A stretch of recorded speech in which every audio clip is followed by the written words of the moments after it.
allting sker i det här rummet? Det är svetsning, slipning, spackling, målning, montering. Ja. Så det är enkla medel tänkte jag säga. Jag har ju haft hot rod i 18 år ungefär.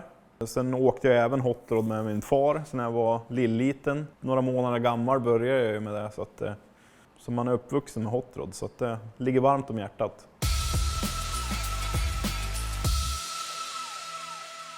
Hallå, hallå. Hej. Hallå. Läget? Det är mycket bra. Ja. Ja. Det är ju fredag. Ja, kan det inte bli bättre? Nej. Semester. Har ni semester?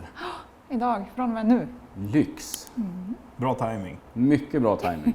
Hörru, vi har ju träffats tidigare ju. Ja, det har vi gjort. Restoration show. Ja, det var riktigt trevligt där och vi stod ju grannar då till och med. Jajamän. Tycker ni John levde om? Han var en, Gud vad han jobbar. han var en härlig karaktär. Han har ju sett mycket på dina filmer tidigare och han var ju lika härlig. Öga mot öga tänkte jag säga, så det var riktigt roligt. Men det var den här bilen du hade där då?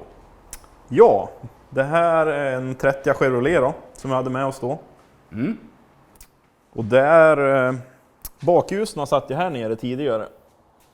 Och de tog vi bort, svetsade igen, monterade bakljusen här istället. Och sen tog vi bort tankröret. Så det var väl det vi gjorde på Restoration Show egentligen. Jag gör väl mest skruvning och plåtjobb. Och jag målar och slipar spackel efter dig. Men det har många fina bilar här. Ja, tack. Ja, vi har väl dragit på oss en hel del. Ja, det är våran hobby. Då blir det lätt så. Men ni håller på med YouTube också? Ja, vi har ju en egen YouTube-kanal som vi håller på med i 1 år ungefär. Och där visar vi ju när vi bygger på våra gamla bilar. Vi har ju några stycken. Men var du hittar den här någonstans då? Den här bytte jag åt mig mot en GMCP Cup vi byggde tidigare med en kompis. Det sitter en Crate 350 igen nu med aluminiumtoppar och tunnelraminsug med dubbla håll i förgasare. Men jag har en plan på en annan motor som jag har liggandes. Lite roligare än den här då. Den här är ju väldigt rolig den, men motorn jag har är väl snäppet roligare. Målbilden är väl en väldigt fin bil som kommer glittra mycket tror jag. Vi har inte bestämt färgen, men det blir ju flake av något slag. Så att vi vågar inte säga än riktigt. Vi har inte kommit så långt i planeringen, men till slut faller bitarna på plats. Så, det är lite oklart än. Det här är en Chevrolet 3100 från 1954. Det som är roligt med den här bilen egentligen är väl patinan på utsidan och det fina inuti som Emily har gjort, lackeringen. Den här hittar vi i Sala och då var ju bilen helt original egentligen. Och det innebär ju att det var originalaxlar, 6:a och manuell låda. Det är väl egentligen att vi har ju alltid velat haft någon patinerad bil och behålla patinan på en sån här gammal bil utan att lacka om den men ändå göra en fin bil av det. Så då har vi ju satt finishen in i motorrum, in i kupén och under då. Men ändå bevara den här yttre patinan då, för den går ju aldrig att återskapa. Här var det glitter. Ja, och en Cheva Smallblock sitter här. En 350 kubiktums motor som är genomgången med nya lager och ringar och tätningar. Sen luftburken är lite rolig för den här har jag byggt själv i plåt.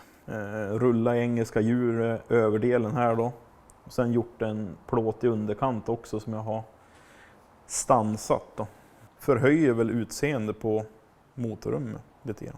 De här gälarna har jag gjort hos en mycket god vän till mig som tyvärr har gått bort. Och han har ett specifikt verktyg till det här och pressa de här gälarna. Men då var det en annan som vi kände som fick köpa det här verktyget. Och nu har vi fått köpa tillbaka det här verktyget. Och det tycker jag är riktigt roligt, så det kommer hamna hos oss faktiskt. Så nu kan vi göra de här gälarna själv sen. Så det är både praktiskt roligt och sen är det ju, ska man säga, sentimentalt att vi har fått tag över hans gamla verktyg då. Men sen patinan på den här då, den är äkta överallt förutom i partier här till exempel. Här har ju vi svetsat in gälar då. Och Emily har ju patinerat det här då. Så att det ska stämma överens med bilens patina. Färg och svamp och pensel och jag vet inte riktigt några riktiga verktyg kanske, men det som fanns hemma har jag använt. Jag har varit billackerare i 9 år, 10. Det här är helt nytt. Tidigare så har jag ju bara jobbat med försäkringsjobb och liksom, ja, men här är en framskärm som behöver målas. Så det har ju varit mest delar, det är ju inte så ofta man gör det här. Så det här var helt nytt. En rolig upplevelse och nästan svårare än att måla någonting blankt och fint. För jag vart liksom aldrig klar. Jonas fick ju säga, hörru, nu får du vara klar. Bra svung i växelspaken. Ja, vi förlängde ju den där och böjde till den där själva då, av rostfritt rundjärn. Sen pedalen har vi också gjort själva. Och ratten kommer från en Renault Caravelle. Så det är lite roligt tycker jag. Det här är ju en uppbyggnad för bakaxeln då egentligen. Som är extra tilltagen för att det ska sitta en plastkupa där bak. Som gör att man kan se bakaxelklumpen när bilen är nedsänkt som lägst då. Sen en rolig grej när vi var på bilbedömningar. Då har de ju sagt, öppna skuffen på skämt.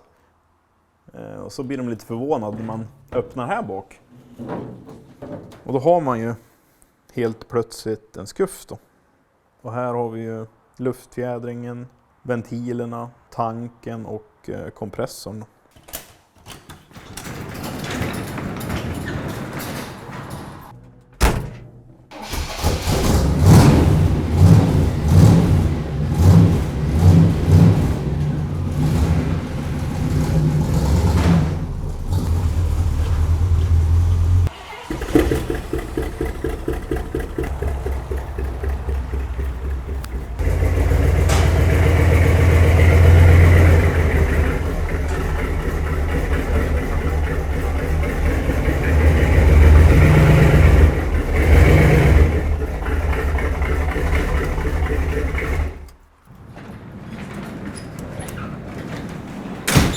Jäklar vad frän.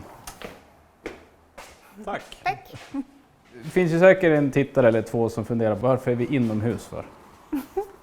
Därför vi bor så bra till. Ja, vi har en väg här utanför som ligger jättenära så det blir så dåligt ljud. Så det är därför vi väljer att filma och prata inne. Ja. Det är inte bara en vanlig väg, det är E4. Ja. Så att det är lite trafikerad där. Chevrolet Blazer från 1986. Vi skulle ha en dragbil som vi även kunde bo i. Så den här funkar ju lite som en husbil då. Ja. Och det var ju bra dragvikt på den. 2940 kilo på kroken. Så att det var därför vi köpte den här då. Men den såg inte riktigt ut så här. Nej. Utan den var ju riktigt rostig. Så vi har ju bytt. Det är väl härifrån och ner runt hela bilen. Men skärmarna är ju nya då. Men bak till här är det dörrskinn, bakskärmar. Hela skinnet på bakluckan här nytillverkat. Lika dörrskinnena är också nytillverkat. Inte köpt nytt utan tillverkat själv. Av ett plåtverk kan man ju tillägga då. Min tanke var ju att ha en bara i någon mattsvart kanske eller någon enkel färg. När det blir skador då så att det skulle vara enkelt att fixa till det. Och min tanke var att göra det här så svårt som vi bara kan i ett garage. Så att jag har lagt på, det är 5 olika färger. Det är 5 olika glitter metallflaker också i klarlacken då. Och så tycker jag det ser lite bitigt ut när man lackar bara. Så jag lackade hela vägen in. Så det blev lite bättre då. För annars ser det lite folierat ut. Jag gillar färg, jag tycker om glitter. Jag gillar också 70-tal, de här färgerna. Men det är ju en 80-talare, men man tager väl vad man haver. Så det fick bli en 70-talare av en 80-talare. Sätena och dörrpanelen lämnar vi till en Sadelmakare. sadelmakare. Och lika innertak är också omklätt tänkte jag säga. Och solskydden där också. Oj. Ja, där skulle inte heller bli. Det är en Chevrolet 327 här igen. Så det är en 60, kommer jag inte ihåg, 67, 68 eller 69 från en Camaro. Det vi har kvar nu som sista nya delen, det är väl nya förgasaren som ligger uppe inne i köket. Den rasade i helgen, den som satt där. Så Annars har man nog bytt ut det mesta tror jag, på den här bilen. trodde jag Ja, också. havererat många gånger. Men hur du hittar delar till sånt där då? Det finns allt att beställa från USA, i stort sett allt. Det är inte mycket som fattas så det är väldigt lättsamt att hålla på med en sån här bil. Mm. För det är några klick bort bara så kommer det hem. Men det är dyrt. Ja, det blir dyrt med flygfrakter och Ja, grejer. tull och ja. Och det var ju lite panik med det här projektet också när vi höll på. Det brukar ju alltid vara så att det ska bli klart snabbt. Mm. Man sätter en deadline och sådär och då har man inte tid att beställa någon containerfrakt eller någonting sådär. Det fick bli pö om pö. Mm. Den här åker vi jättemycket med. Ja, Vi har ju åkt med den från Överkalix ner till jag har ju bara varit för Pajala. Pajala till och med. Ja, Finland, Norge. Ja, den här har vi åkt överallt med. Han är bra, han är ju fyrhjulsdriven och det går att vända på en 5-öring och man kör inte fast. Och, jag vet inte, alla borde ha en sån här. Och bränslesnål. Okej, det finns en liten nackdel. Men annars så, förutom det. Smiles per miles.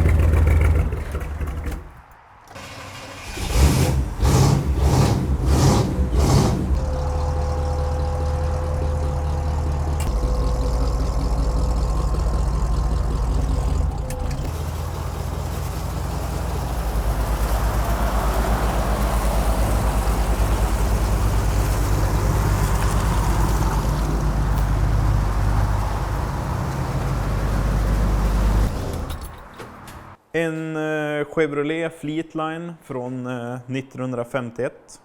Taksänkt, lutade B-stolpar. Så det gör ju att den ser lite annorlunda ut mot från hur de gör original.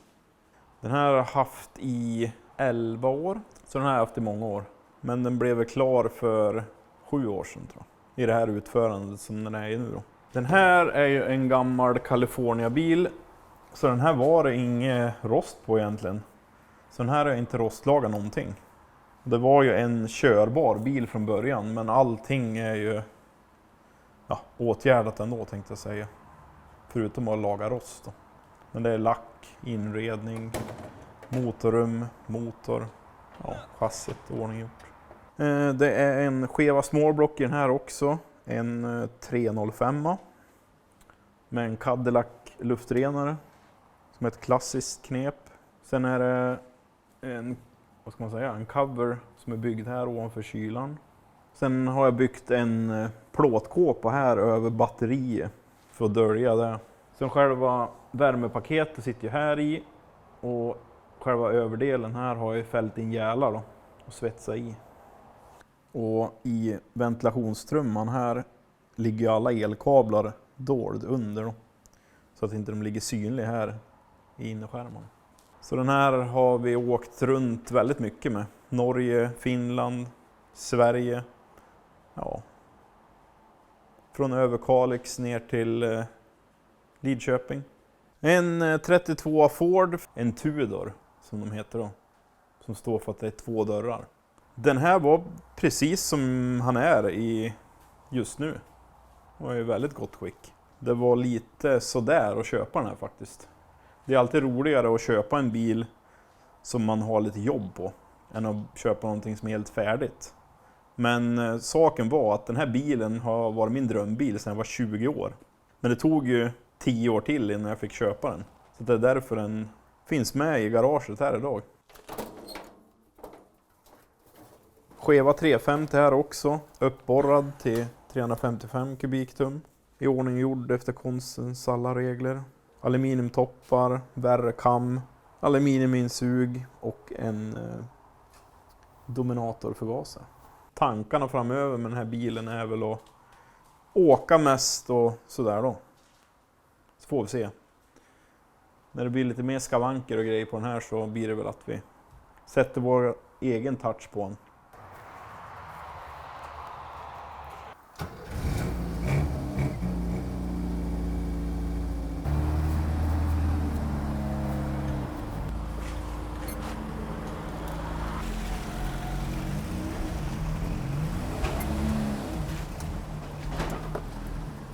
Fräsig färg gör du. Tack! Den skulle inte bli så rosa. Den skulle bli röd, riktigt så här hallonröd. Men det är svårt att se på de här små färgkorterna hur färgerna blir när man målar en hel bil. Så när jag väl hade börjat, då var det liksom bara att fortsätta. Det gick liksom inte att bara, nej det här var ju inget bra, nej. Avbryta, utan det är bara målare. Och då var det även så här. Det här är en Opel Kadett 1965. Den har gått i Sundsvallstrakten hela tiden. Men jag köpte den 2014 kanske det var. Då var den vit. Och så ville jag prova att måla en hel bil. Så då provade jag på den här. Skitfrän. Tack. Den syns. Ja, det gör den verkligen. Det är man får mycket uppmärksamhet när man har den och åker runt i den. Men den är fin, man blir glad av den. Det är en glad bil, eller hur Jonas? Du älskar att köra den här. Ja. Den är lite som en go-kart. Körkänslan är ganska häftig. Ja. Det är lite go-kart, ja. Ingen märkvärdigt med inredningen, den är original, sleten. Bra bruksskick, absolut. Men en trevlig bil, men nu har jag sålt den. Har du sålt den? Ja, men jag köpte en ny bil och man kan inte ha kvar allting. Men jag sålde den inte heller riktigt, utan jag gav den till syrran. Jag kunde inte sälja den helt enkelt, så hon fick den. Det var hon värd. Så nu får hon ha den och sen får väl hennes pojkar ha den.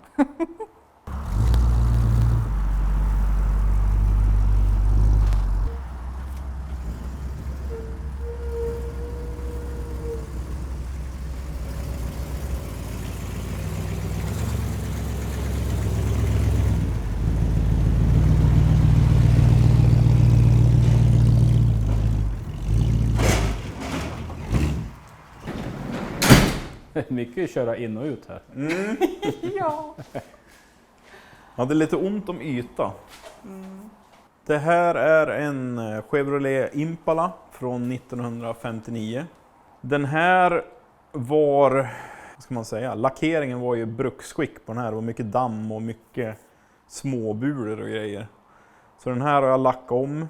Det var kanske 8 år sedan. Och jag har ägt den här bilen i 10 år. Kromat om stötfångare, byggt en egen grill. Jag har satt in värre ljudanläggning, andra fälgar, monterat sänkfjädrar. Så att jag har lagt ner lite jobb på bilen, men ändå inte gjort den super fin. Utan den ska vara, man ska kunna våga åka med den på en cruising utan att vara orolig att man ska få någon repa eller så då. Jag kände behovet av en 50-talscab. Den är optimal att åka med på cruisingar en fin sommarkväll. Man såg väl andra 50-talscabbar på cruisingar och tyckte att det där är någonting som man vill ha. Så att det är väl mest då man får valuta för själva bilen när det är riktigt fina sommarkvällar. Det roliga med det här då när jag sökte en sån här bil, de är väldigt svåra att få tag på och få någon som vill sälja dem. Men jag skrev ut register på alla Chevrolet från 1959 med karosserikod. Nu kommer jag inte ihåg om det var 1 eller 2 eller vad det är. Och det betyder ju att det är en öppen bil då. Så då tog jag ut register på de bilarna. Sen började jag ringa runt. Så det var så jag fick tag på den här bilen för 10 år sedan. Här i motorrummet har jag ju fräschat till motorn och målat på den för några år sedan. Satt i en aluminiumkylare för den gamla var så dålig. Uppdatera med en värre generator.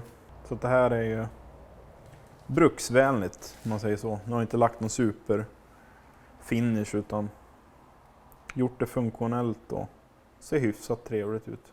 Ja, det här är ju en Volvo Amazon från 65 som vi har köpt upp i Umeå. Det positiva med den här bilen var ju att den aldrig har varit rostlagad egentligen. Utan det är bytt en sån här liten bit i ena hjulhuset tänkte jag säga. Sen är den aldrig rostlagad innan. Så det är ganska otroligt att de har kapat och taksänkt en Amazon för 25-30 år sedan kanske. Som var helt rostfri. Den är ju reggad med taksänkning och utbytt motor då. Och det sitter ju en B20 i den just nu då med R-kam och steg 3-topp. Sen finns det ju lite jobb runt takkanterna med dropplistorna som de har hållit på att greja lite grann med. Så där måste vi ju fixa då. Det var ju lite roligt när jag köpte den. Jag åkte upp och kollade på den, så ringde jag till dig. Du, den här måste vi köpa. Du var ju lite tveksam på att jag kanske inte gör de bästa köperna. Jag köper på känsla, någonting som är fint. Så du trodde inte riktigt på att den var så bra som jag sa. Du fick ju bara se lite bilder och så att jag var exalterad. Ja. Men det stämde överens liksom. Ja. Den är ju aldrig rostlagad i stort sett, bilen. Nej. Så att aldrig bytt skärmkanter. Ja, imponerande. Ja, man var kär. Så det är ett jättebra utgångsämne att bygga vidare på det här. Det måste bara bli klart med rodden nu så att vi kan börja med Amazon. Nu får det gå undan. Ja, det är Emelie som står för finanserna på Amazon här då. Så det är därför vi vill ha den prioriterad i ordningen här. Jag måste återhämta mig från bläsaren först. Tanken är att göra en superfin. Ja. Både under, inuti och ja, riktigt fin alltså. Men det är ett jättebra utgångsämne så att det blir inget hästjobb. Vi får inte laga rost hur mycket som helst på den. Ja. Mycket glitter blir det nog också. Har du bestämt färg då? Men, jag känner lite för rött och jag känner lite för guld. Men kan inte riktigt bestämma mig. Det är svårt. Men glitter, det kan jag lova. Men det blir inte lika mycket bygga nu på sommaren. Men vi kommer ju fortsätta med skeva rodd-projektet här då. Och uppdatera på YouTube och Facebook och våra sociala medier på hur det går. Sådär. Men du, får jag önska dig lycka till. Tack så mycket. Så lever vi kanske synas framöver. Det hoppas vi. Ja.